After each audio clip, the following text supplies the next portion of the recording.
In this video, we are specifically talking about chords and how they intersect inside. So all three of these, chords, secant, and tangent secant, all three of them are going to be plug and chug kind of formulas.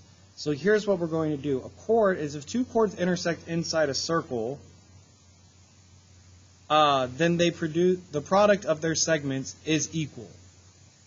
So what that means is that, notice inside the circle I have two chords. Remember, a chord is just a segment that connects 2 points of the circle.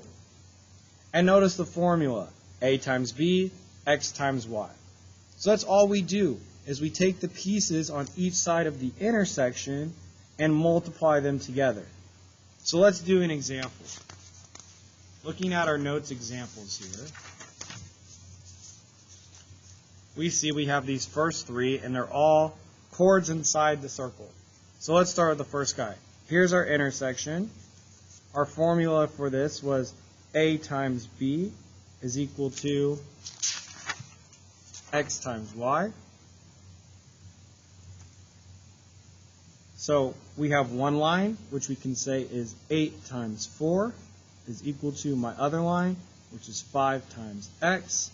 So I get 5X is equal to 32.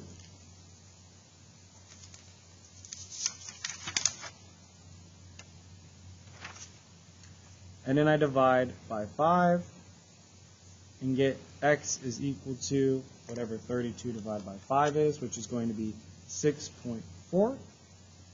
And that's it.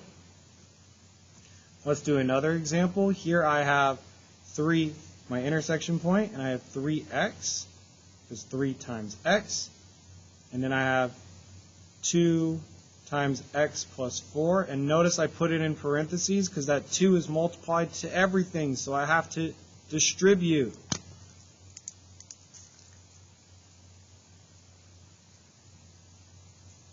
So I end up with 3x is equal to 2 times x, which is 2x, plus 2 times 4, which is 8.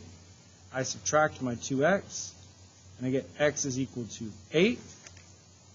We have one more example here,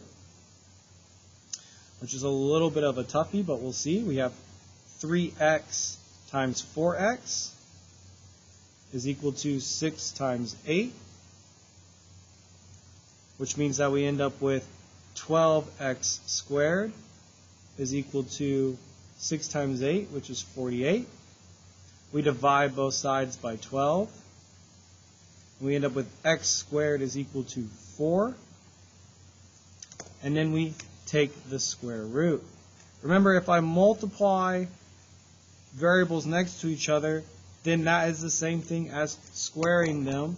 So the square root of 4 is going to be x equals 2. And that is 3 examples on how to do those problems.